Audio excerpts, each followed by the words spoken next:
Have you ever seen the show Being Human? Or do you know about it? But I know about it, though. Yeah, a vampire, a werewolf, and a ghost live together. It sounds like the beginning of a joke.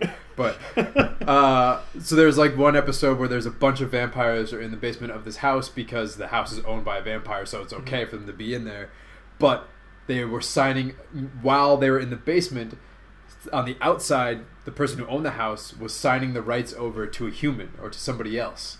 So as soon as that happened, all the vampires that were trapped inside would die because they no longer had right like to be instantly. They started to dematerialize and melt, not melt, but like They like run out. They tried to. Some of them tried to, but they didn't make it in time. So it was like they were showing it like not side by side, but they keep flashing back. So like the lead character is rushing to get out, and he's trying to grab one of his friends. And he's like, "Come on, get out!" And then meanwhile, like they're showing the signature draw, and then as soon as it's like, "Oh, no one's allowed in my house," and then they all burst, like as if they got hit with too much sunlight. Pretty bad. Oh wow! Yeah. So like it's various extremes to how the whole crossing the threshold thing works, or the sunlight thing seems to have gone away a lot in more recent versions of vampires. I don't know. That's Twilight.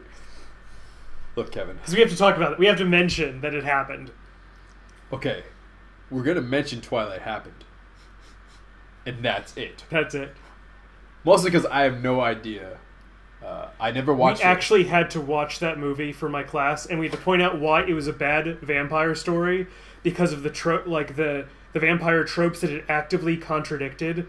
Like, because it's basically like an abstinence story by the end, which is the exact opposite point of vampires. Yeah. And so we went over how it's actually completely disregarding why vampires were developed as a monster to begin with. There you go.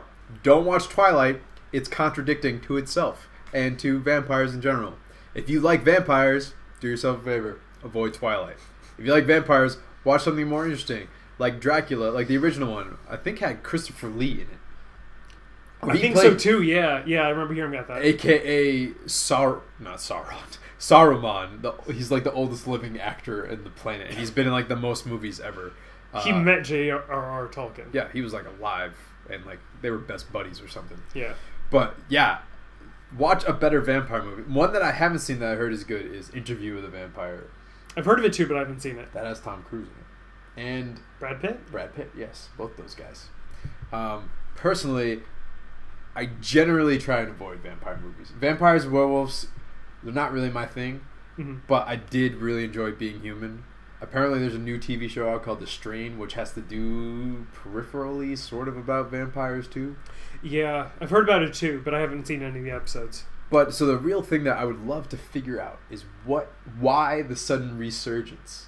So like there was a long period of time where yes, we were as an American culture specifically, we were into this sort of we were building up all the monsters back in the early Universal days where you had Frankenstein, you had the Wolfman, you had vampire Dracula. You were building up Nosferatu, all those guys. Very back in the early days. There was kind of smatterings here and there of vampire movies, and then in the last like decade, it skyrocketed. I think zombies broke it open. That's true. For all the post-human undead stuff. Yeah. Good point. And then vampires followed as like a second wave. That's fair. And thankfully, I'm glad we haven't gotten tired of zombies yet, because zombies they're fun, they're easy. They're dead, you shoot them. Problem solved. They're not complicated, right? That's the key. And we can talk about zombies on another segment. That can be in the head. Oh, it's definitely in there. Yeah. But I mean, vampires, their mythos is more complicated because it's been changed so many times throughout the decades. Well, not decades, centuries, I guess, because this has been around for a very long time. I don't even know. Is Transylvania a real place? No. Not anymore. But I know that the name comes from somewhere that did exist.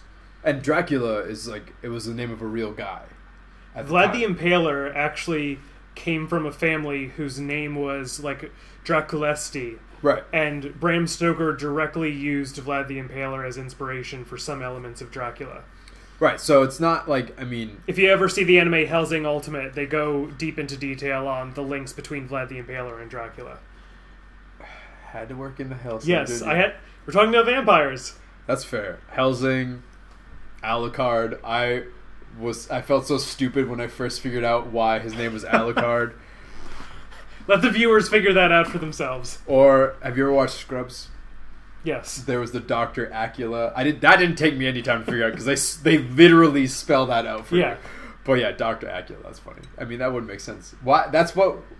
I mean, in Being Human, the vampire of the group worked at a hospital, so it was kind of funny. It was like, oh, he wasn't a doctor, but he was like, it was still funny. Oh, look, Dr. Acula. He actually works there. Yeah. Ha ha ha. But yeah, I mean, I think they've tried to romanticize in the past, probably, I'd say like 30 years. I mean, the vampire has become more romanticized than feared like it was in the way back in the day. Like, so even with Interview with a Vampire, I think it's more romantic. The original Dracula, though, they slightly romanticize him because he has a harem, like he has a castle and rule over a certain area. That's fair.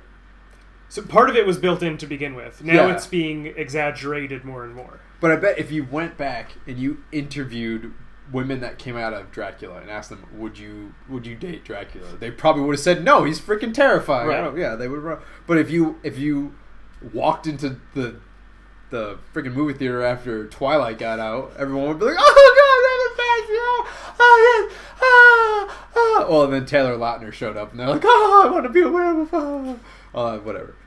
And I mean, even in Being Human, the main character, Aiden, is played by a guy who's, I even admit he's attractive. He's a good-looking guy. I don't know who I didn't see any You of it. played Star Wars Force Unleashed, though, right? That guy? Yes, that guy. Oh, he's on Battlestar Galactica too. He was on Battlestar Galactica? Are we thinking about like the main character from Force Unleashed?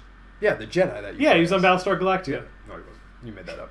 I'm calling BS. We're going to put a picture of him for both of those roles. I'm calling BS because I know he was in Smallville and he was in Being Human. No, he was and in both Battlestar of those were like Galactica. filming at the same time as Battlestar. No. Bull. Yes. Bull. Anyway, let's end with that disagreement. We're ending on that. Vampires, we're closing the book on you. Put a stake through your heart.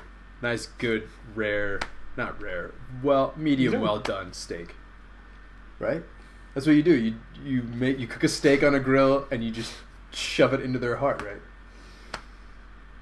Sure. It says steak through the heart, okay? Or you can make them eat a bunch of steaks and then they'll get fat and then they'll...